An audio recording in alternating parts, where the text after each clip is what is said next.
education is key. Education is key, and some people are struggling. Let's talk about this cancer. It's more than cancer. It is more than coronavirus.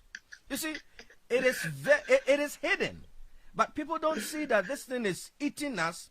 You apply for something and they don't give it to you because you have a virus of a credit. You have a pandemic that is credit. I made you laugh this one, but it's serious. Talk to us about this cancer that is eating us too much in our daily lives. Well, the whole issue is that because we don't have the knowledge of it. Yeah, and among the reasons is the fact that we are not educated about it. They don't teach us. But one thing that I would say is that anyone in credit card crisis can certainly get out of it and make it way better and start to save money. 1970, Congress passed consumer protection law called Fair Credit Reporting Act. Fair Credit Reporting Act was passed by Congress 1970, giving consumers the right to challenge any negative account on their report. Yeah, so it's just like driving 90 miles at a 20 miles per hour zone. If a police catches you, he will give you a citation to go to court. He wouldn't just give you an amount to pay. He will give you a citation to go to court to defend yourself. In the same process, when you default on your payment, you also have right to appear before the credit bureaus to challenge them.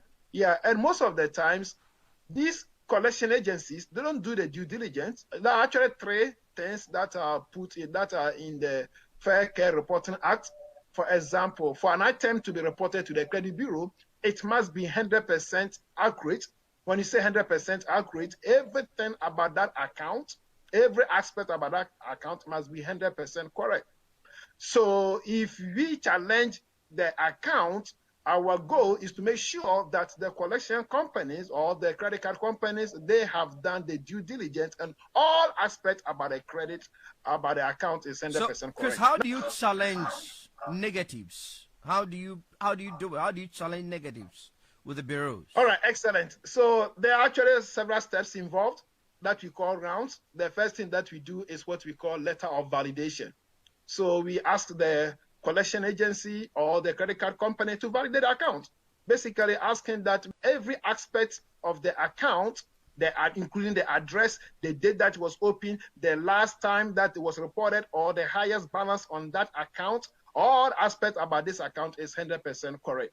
Now, this is the issue. If the account is in collection, it has been sold multiple times, and they have lost track the date that it was open, the first transaction that took place. So when they cannot validate this information, the law requires them to remove it from the credit report. So that is the first thing the first step that we do. Yeah, by writing validation letter to the credit bureaus and also sending copies of these letters to the collection agencies or the credit card companies. All right, thank you very much for joining. This is COP USA Radio, the morning drive, the inspirational drive. 34 minutes downside the hour 9 a.m. with me. Crossing over to the other side of the state is the New Jersey. Otu Amankwa is asking a question here that how can you remove a late payment? All right, great. So how do we remove a late payment? So I spoke about validation letter. When an account has been reported to the credit bureau as late, we write to the credit bureau and also the collection agency to validate that account, that this account that has been reported late, it's indeed late, meaning that all aspects about the account is correct. That is our first letter. All right, good. Now, when the financial company gets this letter, his job is to investigate. Now, remember, it costs the money to investigate. It costs the money to dig into the past history about this account. All right, good. Now, if they don't respond, the Fair Credit Reporting Act gives them 30 days that account to be removed. Now, if they respond, the Fair Credit Reporting Act also gives you the right to ask them evidence of their investigation. On the second round, we ask them for evidence. Again, they also have 30 days to respond. So we use this process, and anytime that they don't respond, we go back to the credit bureaus who act as our judges. All right. So, Chris, thank you very much for spending time with me. Today we went through the halls of the health sector. We looked at the canker of the virus, the virus of credit But I don't card. know that there is a medication for it. Yes, there's a medication for it. One is over the counter. You have to do it yourself. The other, you need a doctor to prescribe for you. You have to go to the pharmacist to get it done. That you need an expert. This number is, I'm putting this number out there, 512-999-6724. 512-999-6724. That is Chris Toffich's number. He can help you.